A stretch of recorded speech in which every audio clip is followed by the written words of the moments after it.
Алла тағала тіпті ғұсылына, дәретіне көңіл бөлетін адамдарды мақтап аят түсірді. Құранда Алла тағала «Фихи риджалу юхиббуна ятатаххару валлаху юхиббул муттахирин». Құба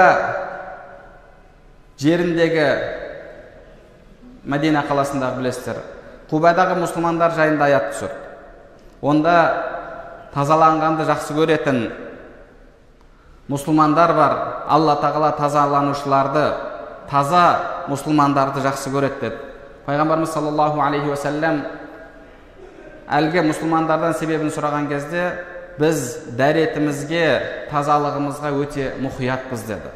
Алла тағала тіпті сондай жүректің тазалығымен қатар денесінің тазалығына көңіл бөлетін мұсылмандарды мақтап аят түсірді. Оларды жақсы көретіндігін айтты. Яғни ішкі дәретке көңіл бөлу, бойыңызды таза ұстау, әрдайым дәретпен жүру, ғұсыл, мұның барлығы дініміз талап еткен нәрселерден. Пайғамбарымыз саллаллаху алейхи уассалам бірде екі қабірдің жанынан өтіп бара жатып, мына қабір иелері азапталуда деді. Екі қабірдің жанынан өтіп бара жатып, Пайғамбарымыз саллаллаху алейхи уассалам мына екі қабірдің иесі азапталып жатыр деді. Соның бірі дәретіне, іш дәретіне көңіл бөлмейтін адам деді. Яғни дәретіне мұқият емес, дұрыстап тазаланбайды. Мұсылмандарға сай дәретке кірмейді. Тұрып дәретін сындырып, бір-екі сілкіп, киімін киіп кете беретіндер. Алла тағала сақтасын. Мұның өзі адамның қабірде азапталуына себеп болады. Яғни ішкі дәреттен дұрыс тазаланбау қабірде азапталуыңызға себеп болады. Сол үшін де адам өзінің бой тазалығына қатты көңіл бөлуі керек. Бірде Пайғамбарымыз саллаллаху алейхи уассаламға бір сахаба Пайғамбарымыз саллаллаху алейхи уассалам бірде айтты: кімнің жүрегінде зәредей, шаңның тозаңындай тәкаппарлық болса, ондай адам жәннатқа кірмейді деді. Сонда бір сахаба тұрып, Алланың елшісі, бір кісі бар, әдемі киінгенді, таза киінгенді жақсы көреді. Яғни киімі ұқыпты, әдемі, таза, сондай бір тазалықты ерекше жақсы көреді. Жақсы киініп, адамдардың арасында жақсы көрінгенді жақсы көреді. Соның ісі тәкаппарлық па деген кезде Пайғамбарымыз саллаллаху алейхи уассалам: жоқ, Алла тағала көркем, Алла тағала әдемі және әдемі нәрселерді жақсы көреді деді. Яғни сіздің таза болғаныңызды, әдемі болғаныңызды, адамдарға жағымды болғаныңызды жақсы көреді. Сол үшін де дінімізде тіпті мынау иіс су қолданудың өзі Алла тағала жақсы көретін амалдардан.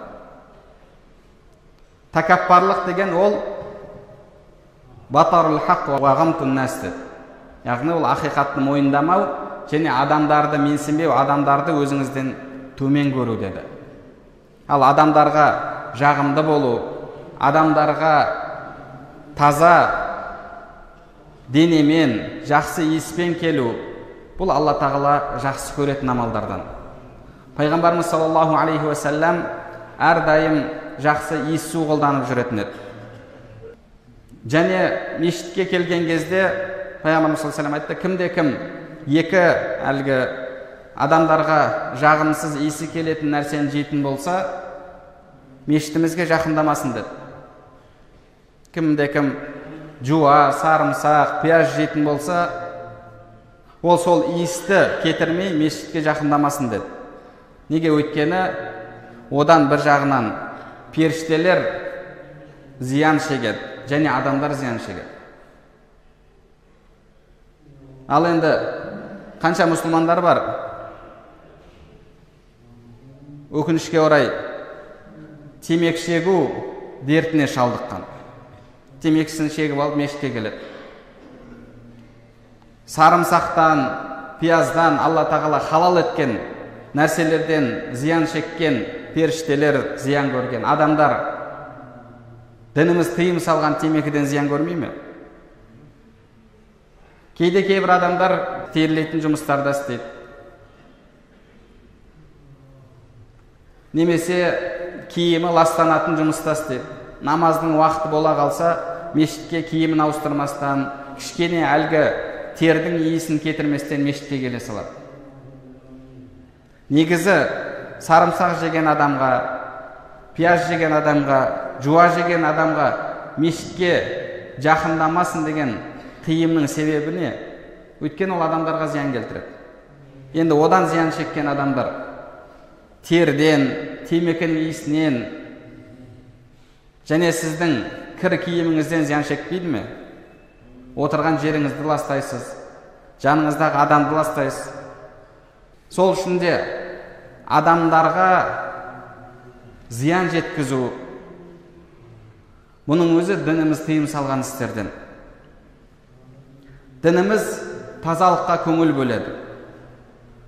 Дәретке кіріп шығудағы тазалыққа да дініміз көңіл бөледі.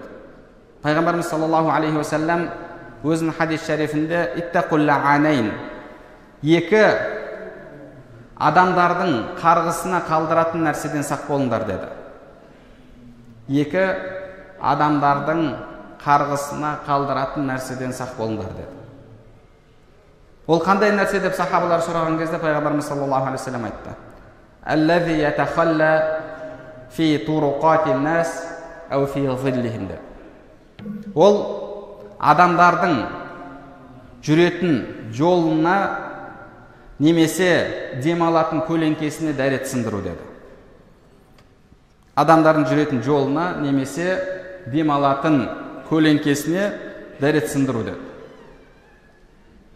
Мысалы, бір жерге талдың астына күннің ыстық кезінде келіп демалмақшысыз. Келсеңіз, біреу сол жерге дәрет сындырып кеткен. Пайғамбарымыз саллаллаху алейхи ва саллям оны лаан деп жатыр, яғни адамдардың қарғысына және Алланың қарғысына себеп болатын нәрсе деді. Бір жағынан сіз Алланың қарғысына қаласыз, бір жағынан адамдардың қарғысына қаласыз. Неге? Өйткені адамдар ананы көріп зиян шеккен кезде соны істеген адамды қарғайды. Ал енді жолға отырып, немесе адамдардың көлеңкесіне отырып, адамдарға зиян жеткізуге болмайтын болса, онда басқа жерде де адамдарға зиян жеткізуге болмайды. Бізде тіпті қазіргі кезде кейде қарасаңыз, дәретке дұрыс кіріп шығу мәдениеті жоғалып бара жатыр. Мысалы, кафеге бардыңыз, дәретханасына кіресіз. Қанша адамдар сол жерде дәретті тұрып сындыра салады. Негізінде отырып сындыру керек. Дініміз отырып сындыруды талап етеді. Бірақ қанша адамдар бар, тұрып сындырады. Тұрып сындырғанда да әлгі унитаздың адам отыратын нәрсесін бір көтеріп қою да ойына келмейді. Көтеріп қою ойына келмейді. Кейде мешітте, мысалы, дәретханаға кіресіз, біреу үлкен дәретке отырған, соны бағанағы суын тартып ағызып кетпеген.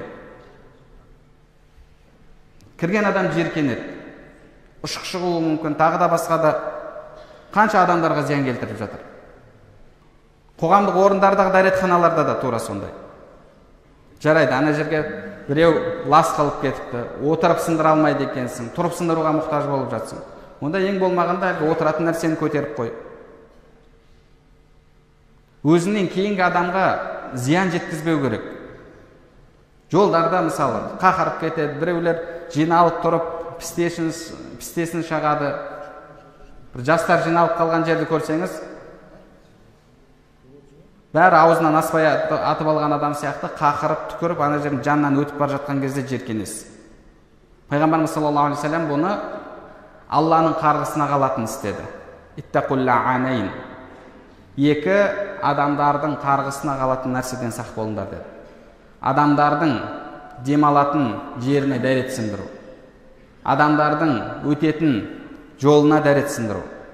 Тек қана дәрет емес, одан басқа да зиян келтіретін нәрселерді істеу дініміз тыйым салған істерден болып табылады. Керісінше, пайғамбарымыз саллаллаху алейхи вассалам адамдарға зиян келтіретін нәрсені алып тастауды иманнан деді.